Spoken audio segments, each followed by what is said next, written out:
this is Buzz with the Survival Buzz. So in today's video, I'm going to show you guys how I start seeds. Now typically people will start seeds at the beginning of March here in Northeast Oklahoma and several other regions.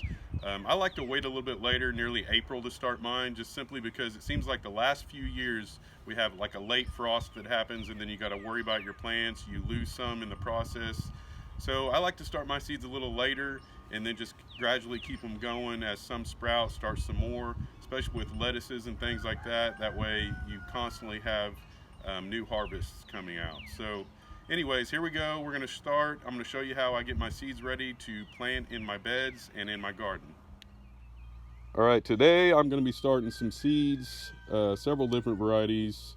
I've never really done too many lettuces, so that's going to be my main focus starting off early this year. I'm really interested in trying those. I'm going to put some of those in some of the raised beds, like the ones I showed you guys in a previous video, SHTF raised beds. But so I got several different varieties of lettuce, some spinach, some kale, cilantro. I'm going to try to grow those in my raised beds. And then I want to get a jump before summer hits, get some plants going good on my jalapenos. I have some cherry tomatoes, some beefsteaks, and then I have two different garden beans. It's like a Cherokee wax bean as well as a green, and then these new asparagus beans I've never tried before. I guess they get like a whole 12 inches or so. And then these cucumbers I have is a white spine variety, so it's kind of like a pickling cucumber, which is what we prefer. They only get about 5 or 6 inches, so, and I'll have those in my raised bed with the trellis so they can grow and climb that thing. So yeah, that's the stuff I'm going to be working on today.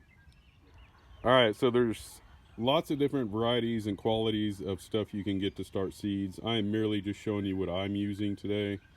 I'm using one of these cheap Pro Hex seed starting trays I got at Walmart. I think they're like $5. I got some premium kelp meal, which is basically like a multivitamin for your soil. And then in this cup here I have like a handful of azomite, which is basically just natural trace minerals that are good for your soil as well. And then I have a bag of this organic seed starting mix, which is very airy and lets the seeds start fairly easy. And I'm gonna add that stuff too. I have like a couple shovels full of just basic garden soil, and then a couple shovels full of my compost that I have. All right, so when you get your garden soil and your compost in here for your seedlings, you want to go through and kind of pick out any big stuff like this, or at least as much of it as you can, so your seeds have a better chance of actually sprouting and they're not fighting against anything big in the soil. So I've already gone through and picked out most the big stuff in this, and it's already a little bit damp from being outside. So now all I'm going to do is throw in about a handful of my azomite for my minerals. Then I'm going to throw in a handful of the kelp meal as well. Can add some nutrients to it. And then of course my seed starting mix, which, like I said, it's very airy, helps them when they're first starting out. The rest of that bag, add a little bit more in there, fresh stuff.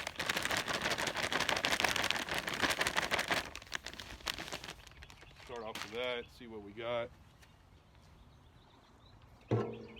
Now my soil and my compost was already a little bit damp, but I'm adding a lot of dry material, so we're going to mix it up and see how much water we actually need to add to it.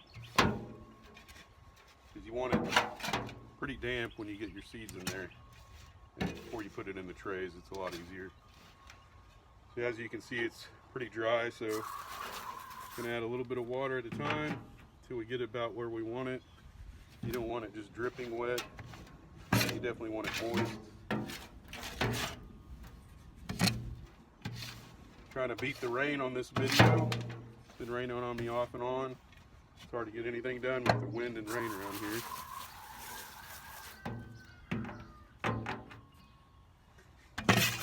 Just soaking all that up.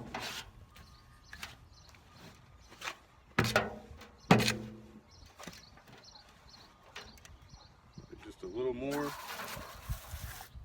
Want it really damp, but like I said, not completely dripping wet either.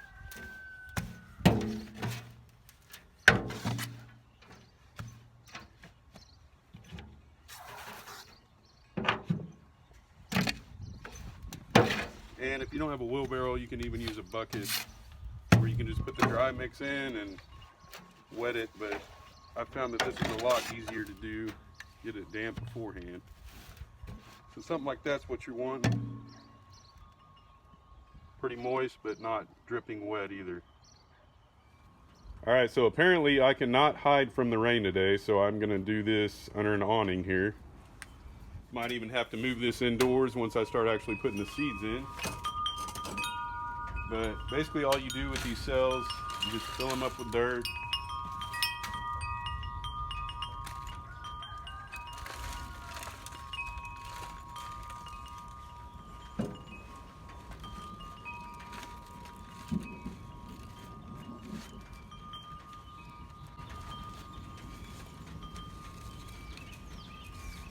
There's no right or wrong way really to fill them. The objective's the same, just get them filled.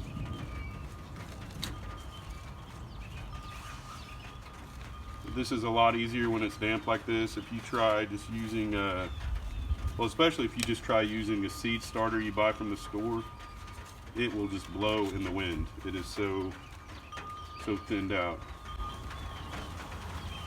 I need a little bit more. Should be good to go.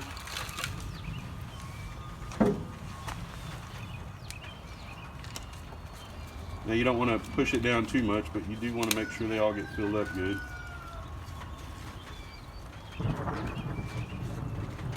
Raining good here today.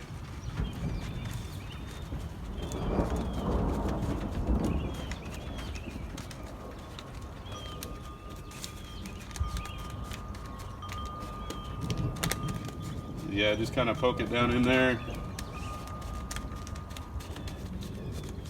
And then you'll add some more dirt. Make sure you get them all filled up good. Now I think this is like a 72 cell, so you can start quite a bit with these. And like I was saying, they're only like $5 at Walmart, but there is better quality things out there you can buy and reuse over and over and over. I just have a tendency to go cheap. I probably need to get out of that habit, especially as things go on.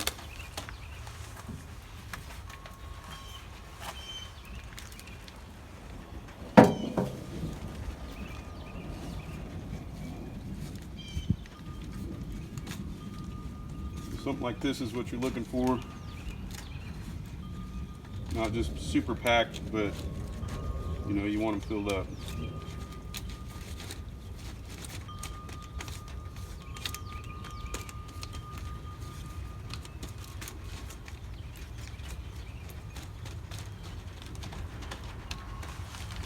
And I'll just take it and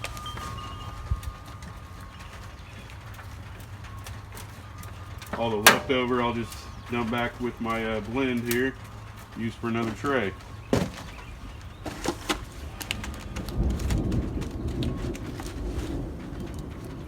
Something like that. I might go back through and clean it up a little bit more, but that's basically it. Now we're ready to put the seeds in. All right, so when you do your seeds, you definitely want to label them so you know what you have sprouting. There's several different methods you can go about. You can use popsicle sticks, or I've just used painter's tape and kind of wrote what each cell is. A couple of them I have two different things, ones that I don't need as much of, and then the rest of them I have a whole row of, which is 6. So you always want to be sure and label them before you start sticking them in the soil. All right, so when you plant your seeds, typically most seeds only need about a 1/2 inch push down, so all I'm using is my finger pushing down about a 1/2 inch. Now some of the lettuce varieties, it's more like a 1/8, 1/4 of an inch up to a 1/2 inch. It doesn't have to be perfect, but on the lettuce ones I'll probably go a little bit more shallow. And then with beans, you want to go a little bit deeper. So I've got all those a 1/2 inch or more pushed down here. But it doesn't have to be perfect, like I said, just close to that. So right now I'm going to start with some jalapenos, and you want to make sure when you do these that your hands are dry, or these seeds will stick to them and you're not going to get much done. So typically just 2 or 3. And then if you get more than one sprout, you can go back and kind of thin them out. But I always use 2 or 3 just in case, you know, one doesn't sprout. So I got 3 jalapenos there. Next I'm going to do some cucumbers. I don't need a lot of cucumbers either, because if you've ever grown cucumbers, 2 or 3 plants is more than enough. So I'll do a few of those.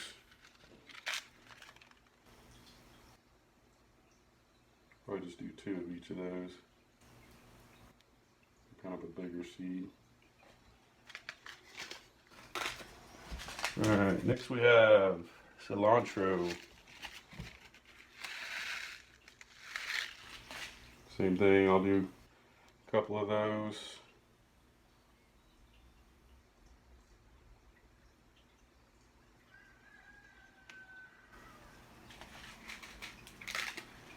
Then I'm going to do some bell peppers.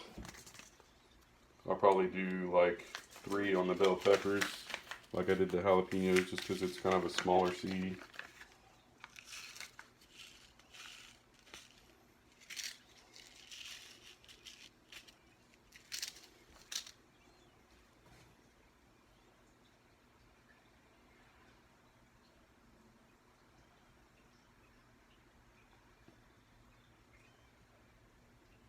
Something like that. And next up I have cherry tomatoes. I'm going to do a whole row of those. Love some tomatoes.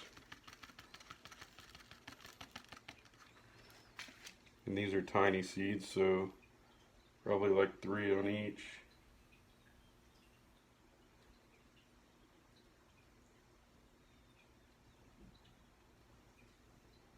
Like some of them are getting 4 or 5, they're so little.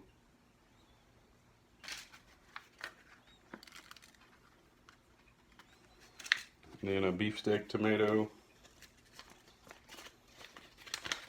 And keep in mind when you start these that you may think that's more than I need, but you're not always guaranteed they're going to sprout. So it's better to have too many than not enough.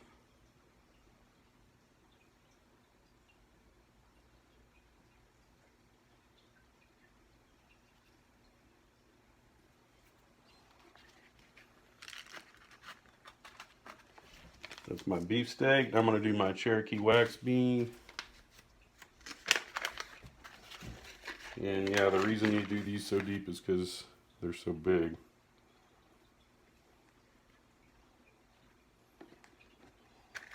I'm probably just going to do 1 of each in each cell of these, they're so big. But I have 6 of them, so.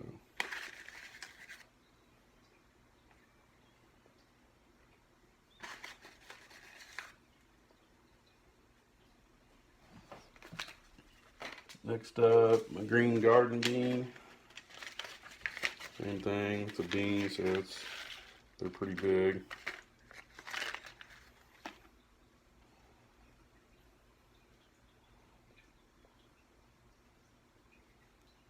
A little bit deeper on the beans, and you'll be a little more successful. And then my asparagus bean.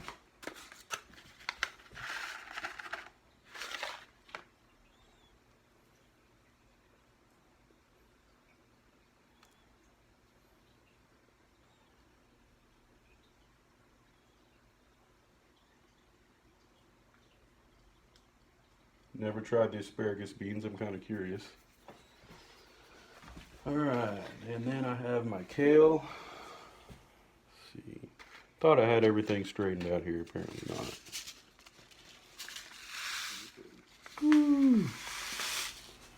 The kale are very small, so probably 3 or 4 of those each. And you can always go back and thin them out if they sprout.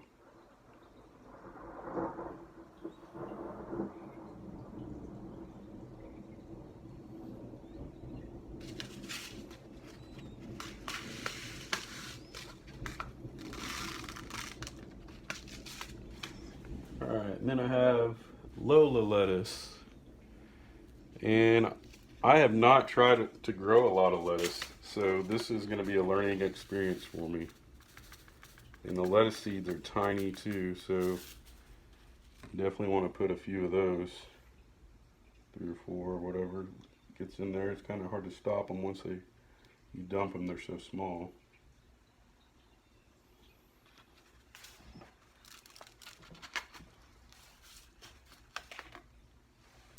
And then my window box lettuce. This stuff apparently is easy to grow in just your window seal. But I'm going to try it in my raised bed and see what happens.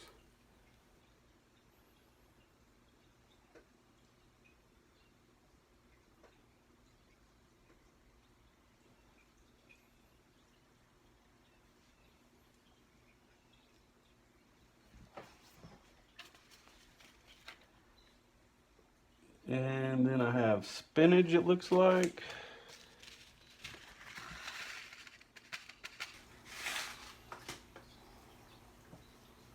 Two or three of those in each one. They're not quite as tiny as the lettuce.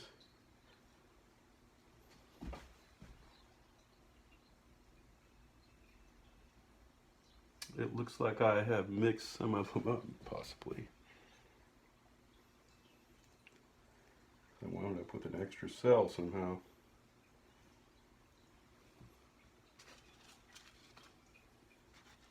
That's why it's so important you label them, and even labeling them, it looks like I got off here somehow.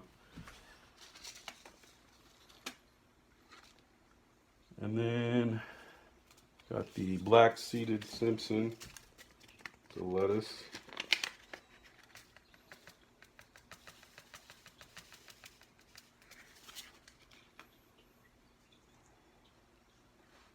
I guess since I ended up with 2 extra cells somehow, I'll just do 2 cells of these.